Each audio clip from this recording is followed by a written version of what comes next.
Tiers-livre, c'est dimanche, bon dimanche. Ce que j'ai apporté aujourd'hui, il y a longtemps que je voulais le faire.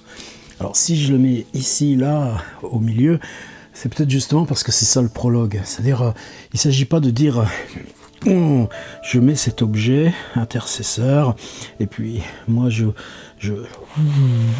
souffle à travers cet objet pour qu'il aille répondre une prescription ou une curiosité ou une espèce de symboles culturels qui font ce qui nous entoure. Non, c'est le contraire. C'est-à-dire, vous mettez quelque chose, pas même qui vous questionne, quelque chose qui fait que si c'est entre vous et le petit rond noir qui est là, ça vous oblige à aller chercher, puisque rond et parallélépipède, à aller chercher à l'intérieur d'où ça vient, comment ça travaille, qu'est-ce qui fait que vous les avez encore par devers vous. Et à ce moment-là, s'établit cette circularité qui justifie qu'on fasse l'expérience. De quoi il s'agit? De Hans Christian Andersen. Andersen, danois, comme son nom l'indique, mais tout le monde le sait, hein. On est tous allés à Copenhague, et puis à Copenhague, la petite sirène, non, ce que je pensais, c'est sa propre statue au fond d'un jardin public. Il est là tout seul, il y a quelques amoureux qui viennent, là, parce qu'il y a des buissons, et puis son grand nez, lui, qui souffrait tellement de ce visage ingrat qu'il avait, comme si c'était ça qui comptait. Qu'est-ce qui l'intéresse Andersen à cette époque-là? C'est le théâtre, ce grand rêve de théâtre, mais est-ce que c'est ça qui marche? Ben non, ce qui va fonctionner, c'est la presse, et puis tout très vite dans la presse, disons, dès 1830, et puis en gros jusque vers 1850, par là, les contes. C'est-à-dire cette magie de raconter des histoires. En plus des histoires qui paraissent en danois et qui concernent des lieux du Danemark. Donc, avec ces mythologies du Nord, beaucoup de choses sur les Vikings, ces fantômes de rois, ces paysages de mer, ces villes qui sont toujours dans un statut incertain entre le vent, les brumes. Il y aura d'autres phases. Il sera un grand voyageur en France, en Allemagne, en Italie. Il parle aussi d'Amérique, on va voir tout à l'heure. Alors le premier critère sur Andersen, c'est quand on prend un livre et qu'on ouvre la table des matières, on en connaît plein. On est tous porteurs déjà d'Andersen depuis l'enfance. Je sais pas, je vais prendre celui-ci. Table des matières, le grand Klaus et le petit Klaus, le costume neuf de l'empereur, le vilain petit canard, le rossignol, la bergère et le ramoneur. Ceci me faisait très peur autrefois, tout enfant. La petite fille aux allumettes, bien sûr, tellement beau. On pleure comme chez Dickens. Et évidemment, Dickens, il a compté ici aussi les contes de Noël de Dickens. Si j'en prends un autre, qu'est-ce que je vais trouver dans la table des matières?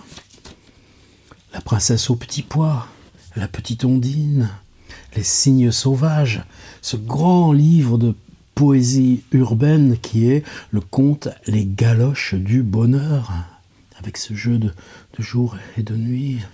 Poussette, l'inébranlable soldat de plomb, La Reine des Neiges, on devrait l'adapter au cinéma, ce truc. Et ainsi de suite. Simplement, je pense que c'est dans cette... je ne sais plus trop à quelle période, mais tellement longtemps. Pourquoi ça m'intéressait? C'est cette idée du conte fantastique, de l'invention fantastique au 19e, quelque chose qui serait comme une espèce d'anti-Edgar Poe, non, mais de figure complémentaire. Mais qu'est-ce qui fait que, en gros, je crois que ça a été ça le déclic, c'est-à-dire commençant à écrire publiant le premier livre, savoir d'où ça venait dans leur... Et dans ce cas-là, reviennent de ces fonds d'enfance des choses comme les galoches du bonheur. J'ai parlé de cette angoisse à la bergère et le ramoneur, des objets inanimés mais anthropomorphes, susceptibles de casser comme ce méchant chinois de porcelaine. Mais les galoches du bonheur, c'était bien autre chose. Et qu'est-ce qui fait que dans cette même réalité présente, vous changez de chaussure par erreur, et puis on change de personnage, on change de temporalité, et donc allez y voir. Et puis, en allant y voir, découvrir que combien il y en a des contes d'Andersen. Alors, vous voyez, on part de ce paradoxe, c'est-à-dire, si on se concentre un tout petit peu, même si là, je ne vous avais pas rafraîchi la mémoire avec tous ces titres qu'on retrouve comme les connaissant déjà, et ça, c'est vachement important. Vous vous concentrez un petit moment avec un petit bout de papier s'il faut, et puis, oh non, parce que aller sur Wikipédia et faire machin, non, ça, non. Attention, hein, c'est dangereux. Il faut s'habituer à aller retravailler la mémoire. Notre mémoire travaille différemment. Elle travaille par arborescence, elle travaille par ligne de chemin. Donc on est déjà dans une relation différente à notre mémoire par l'existence de nos usages web. Mais dans ce recours au geste, il faut savoir remettre ça en chemin. Sans doute vous les auriez retrouvés, évidemment, ces titres. Mais des contes d'Andersen, il y en a 156. Alors je me rappelle plus trop où j'avais acheté ça, pourquoi... En tout cas, c'était bien avant mes propres enfants. C'est pas question de leur lire des histoires. C'est cette idée de profusion comme Edgar Poe, Histoire extraordinaire. Il y en a 80. Là, c'est 156. Il y a quoi dedans? Et de voir ce travail. Alors, cette collection, je suppose une collection populaire, Mille Soleils, je crois que c'était fondé par Pierre Marchand, qui était l'initiateur de ce magnifique aventure éditoriale, les premiers Gallimard Jeunesse, découvertes et tout ça. Mille Soleils, par contre, ça, je crois que ça appartenait à Hachette. Peu importe. C'est divisé en thèmes. Contes des humbles et des pauvres, contes de l'amour naissant, contes merveilleux et fantastiques. Je ne sais pas si ça rime à quelque chose, parce que ces trois dimensions sont constamment présentes. Il y a toujours une dimension sociale dans son fantastique. Il y a toujours cette prégnance aussi de la nuit, de l'hiver, de la mer. Alors, on va en faire un petit tour, on a le droit. Il y a cette idée aussi, c'est là-dessus que je vais prendre mon point de départ, de l'écriture brève. C'est-à-dire les grands contes, restons sur La petite fille aux allumettes, Les galoches du bonheur, il y a des épisodes, il y a des embranchements. Mais ce que j'ai découvert dans les 156, c'est toujours ce que j'essaye de travailler avec Lovecraft, mais qui est déjà aussi chez Dickens, c'est-à-dire le moment où la prose, quand elle accède à sa poétique, elle s'auto-entretient. Et si elle s'auto-entretient, c'est elle qui fabrique les images, et c'est ces images qui sont porteurs de l'instance même de la fable. Et c'est ce jeu de comment travailler même cette poétique de la prose pour que ça passe avant les questions d'intrigue, de narration, tout ça. Ce qui, évidemment, ensuite, c'est pas très facile à vivre forcément dans une société qui évalue tout le contraire, avec des scripts, avec des scénarios, avec des machins comme ça. Bon, on y va. Je me suis dit, tiens, t'as 3 bouquins de Andersen, et puis ça fait au moins 30 ans qu'ils sont là, et puis il y a toujours un moment, et souvent le dimanche, justement, souvent dans ces creux d'après-midi du dimanche, où tu recules en toi-même. Et à ce moment-là, il y a besoin d'aller voir ce côté, aller chercher le merveilleux. Et je me suis dit, dans les 3 tomes, si je prenais une histoire dans chacun des 3 tomes. On a le temps, d'accord? De toute façon, vous lâchez quand vous voulez. Moi, je le fais pour moi. Regardez, par exemple, le livre s'ouvre sur ce texte qui s'appelle « L'histoire d'une mère ». Qu'est-ce qu'on a comme protagoniste? La mort. Vous savez, dans le voyage d'hiver de Schubert aussi, la jeune fille à la mort. Ça, ce serait cette espèce de permanence d'Andersen. On va prendre une autre. justement en se disant que si on en prend des brèves, on peut en traverser trois, reconstituer un paysage. Celle-ci, elle est intéressante parce que, mais souvent les titres, vous voyez, Histoire d'une mère, l'histoire d'une mère, c'est-à-dire la question du récit est posée avant même celle du sujet. Et deux histoires plus loin, il y en a une qui s'appelle tout simplement Une histoire. Entre les deux, vous voyez ça? Une page, l'arrière de la page, celle-ci s'appelle Le livre muet. Ça vous dit peut-être moins que la Reine des Neiges. Dans la forêt, au bord de la route, se trouvait une ferme isolée. On y arrivait tout droit par la cour de ferme. Le soleil brillait, toutes les fenêtres étaient ouvertes. On s'agitait fort à l'intérieur, mais dans la cour, sous une tonnelle de lilas en fleurs, était un cercueil ouvert. Le mort avait été mis dehors.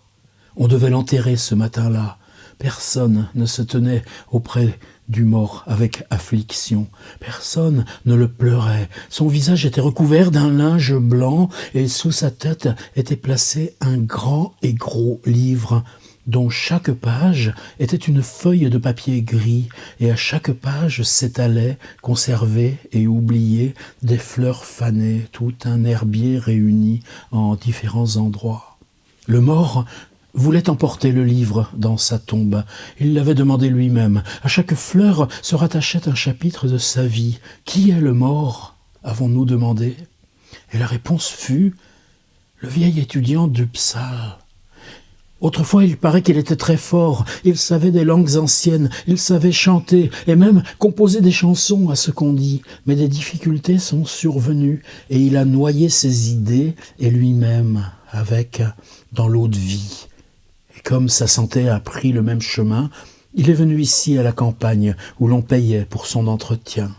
Il était pieux comme un enfant, tant que l'humeur noire ne s'emparait pas de lui, car alors il était fort et courait dans la forêt comme une bête traquée. Mais si nous le ramenions, si nous lui faisions regarder ici, dans le livre, aux plantes desséchées, il pouvait rester assis toute la journée à contempler une plante, et puis une autre, et bien souvent les larmes coulaient sur ses joues. Dieu sait quelles idées lui venaient alors. Mais il a demandé d'avoir le livre avec lui dans la bière, et le voilà maintenant, et tout à l'heure on va clouer le couvercle, et le vieil étudiant jouira d'un bon repos dans sa tombe. Le suaire fut soulevé, le visage du mort était calme, un rayon de soleil tomba dessus, une hirondelle, rapide comme une flèche, entra dans la tonnelle et repartit en gazouillant au-dessus de la tête du mort. Quelle impression singulière! Nous la connaissons tous, de reprendre de vieilles lettres du temps de notre jeunesse et de les lire. On voit comme surgir toute une vie avec tous ses espoirs, tous ses chagrins.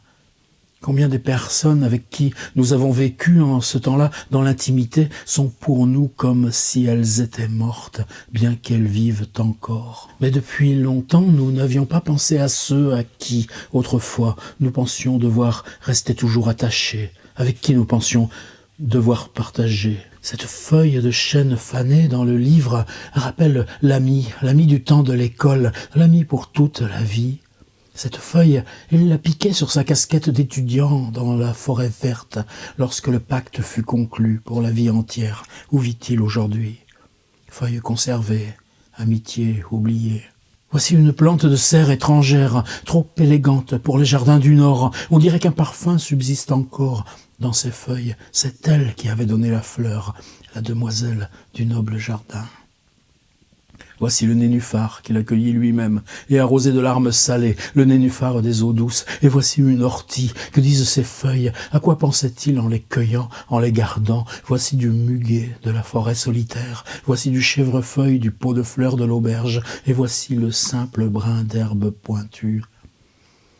Le lilas en fleurs penche sa fraîche touffe odorante au-dessus de la tête du mort. De nouveau l'hirondelle passe. Vite, vite. Et les hommes arrivent avec des clous et un marteau. Le couvercle est posé sur le mort. qui repose sa tête sur le livre, muet, conservé, oublié. C'est toujours ce truc-là, c'est-à-dire quand on lit ça, on pense à rien, quoi. C'est tous ces trucs d'émotion. Et puis en même temps, après, dans la rémanence, restent les structures, le livre comme allégorie peut-être, mais ce rapport à le visage, le suaire, enlever le visage, puis... En voilà une.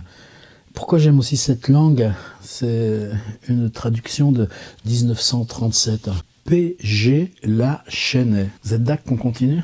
C'est encore une histoire avec des plantes, des fleurs. La mort, mais comment...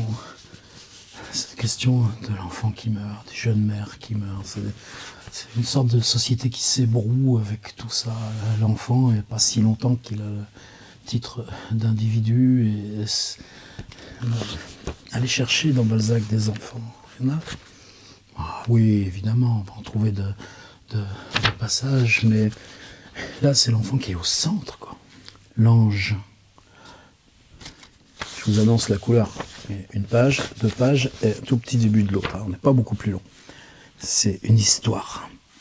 Chaque fois que meurt un bon enfant, un ange de Dieu descend sur la terre, prend l'enfant mort dans ses bras, étend ses grandes ailes blanches, s'envole vers tous les lieux que l'enfant a aimés et cueille toute une poignée de fleurs qu'il apporte à Dieu afin qu'elles fleurissent encore plus belles que sur la terre. Le bon Dieu presse toutes les fleurs sur son cœur, mais à la fleur qu'il préfère, il donne un baiser et alors elle peut parler et chanter dans la suprême béatitude. C'était un ange de Dieu qui disait cela en portant au ciel un enfant mort. Et l'enfant l'écoutait comme en rêve. Ils passèrent au-dessus des endroits où le petit avait joué et traversèrent des jardins aux fleurs charmantes. « Lesquels allons-nous prendre et planter au ciel ?» demanda l'ange. Et il y avait là un beau rosier élancé, mais dont la tige avait été brisée par quelques méchantes mains, en sorte que toutes les branches pleines de gros boutons mi-éclos pendaient fanés tout autour. La mise en abîme de l'allégorie. Puis si ça vous embête, les anges et le bon Dieu, allez donc voir chez Wim Wenders. Le ciel au-dessus de Berlin. « Pauvre rosier, dit l'enfant, prenez-le pour qu'il puisse fleurir là-haut, chez Dieu. » Et l'ange le prit et embrassa l'enfant pour ce choix. Et le petit ouvrit à demi les yeux. Le mort ouvre les yeux. De superbes fleurs de luxe furent cueillies, mais aussi le souci méprisé et la pensée sauvage. « Nous avons des fleurs maintenant, dit l'enfant, et l'ange fit un signe de tête, mais ne monta pas encore vers Dieu. C'était la nuit, tout était calme. Ils restèrent dans la grande ville. Ils planèrent dans une des rues les plus étroites, vous voyez, comme revient cette poétique de la ville, des galoches du bonheur, que jonchaient des amas de paille, de cendres, de fatras de toutes sortes. Il y avait eu un déménagement, des débris d'assiettes, des morceaux de plâtre, des chiffons, de vieilles formes à chapeau étaient par terre, tout ce qui avait mauvaise mine. Et l'ange désigna dans ce désordre des tessons d'un pot de fleurs et un peu de terre qui en était tombée, maintenue en un bloc par les racines d'une grande fleur des champs. Celle-ci n'était bonne à rien. C'est pourquoi on l'avait jetée dans la rue. « Nous prendrons celle-là aussi, dit l'ange. Je te dirai pourquoi, tout en volant. » Ils s'envolèrent, et l'ange raconta. En cette rue étroite habitait en bas, dans le sous-sol, un pauvre garçon malade. Depuis sa tendre enfance, il avait toujours été alité. Lorsqu'il était le mieux portant, il pouvait aller et venir 2 fois dans la petite pièce sur des béquilles. C'était tout. L'été, les rayons du soleil pendant quelques jours tombaient une demi-heure sur l'antichambre du sous-sol. Et lorsque le petit garçon était assis là et recevait la chaleur du soleil et regardait le sang rouge à travers ses doigts minces tenus devant son visage, on disait « Ah, aujourd'hui, il est sorti !» Il ne connaissait la forêt dans sa charmante verdure printanière que grâce au fils du voisin qui lui apportait la première branche de hêtre.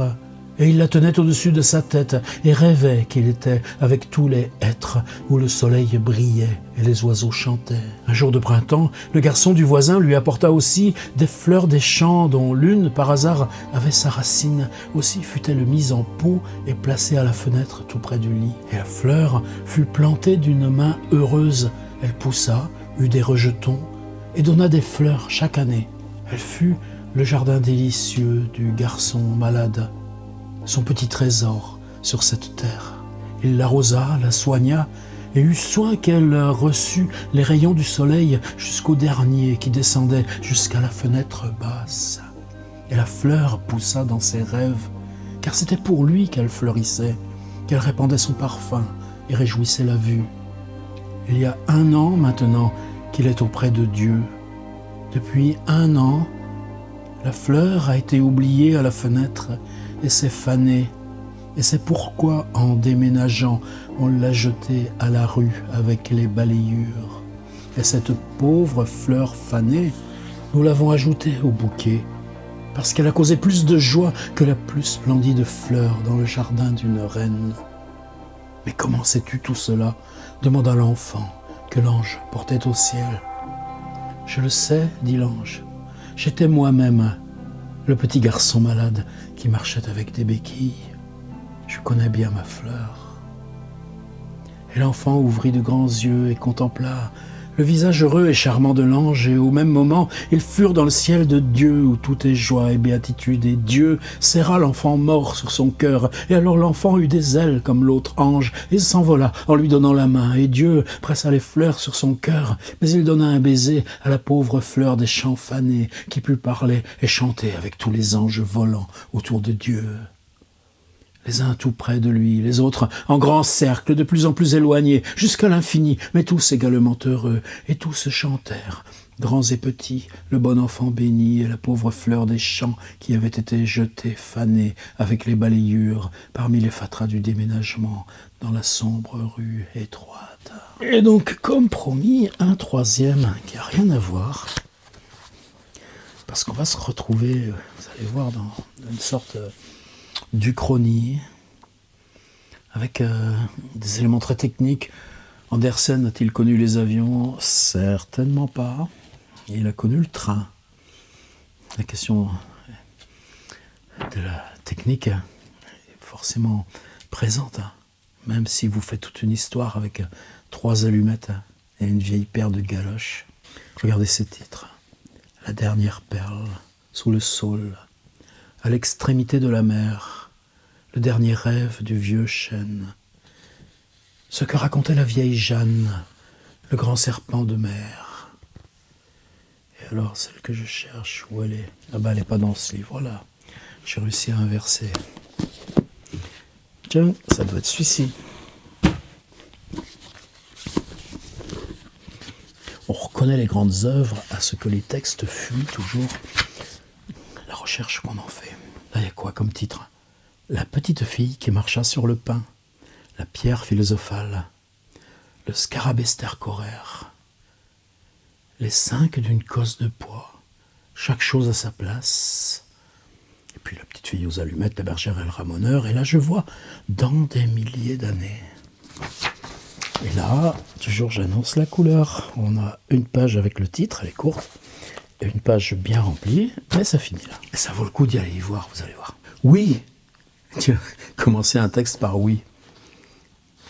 Vous vous rappelez comment Racine il fait ça au moins 4 fois. Andromaque, par exemple, commence par oui. Oui, dans des milliers d'années, ils viendront sur les ailes de la vapeur, à travers l'air. Par-dessus l'Atlantique, les jeunes habitants de l'Amérique visiteront la vieille Europa. Ils viendront voir les monuments d'ici et les villes qui seront alors en voie de disparaître. De même que de nos jours, on visite les merveilles de l'Asie méridionale qui tombent en poussière. Ils viendront dans des milliers d'années. La Tamise, le Danube, le Rhin coulent encore, et le passage au présent. Le Mont Blanc dresse sa cime neigeuse, les aurores boréales luisent sur les pays du Nord. Et que nous, on aurait déjà centré ça sur notre petite France hexagonale. Là, on reste quand même écrit par le Danois. Mais les générations, l'une après l'autre, sont réduites en poussière. Bien des gens qui furent un instant considérables sont oubliés, comme ceux qui déjà sommeillent dans le tertre où le riche minotier à qui appartient le terrain se taille un banc pour contempler de là l'étendue plate des champs de blé ondulant sur le vent. En Europe, disent les jeunes gens de l'Amérique, au charmant pays des ancêtres, des souvenirs et de la fantaisie.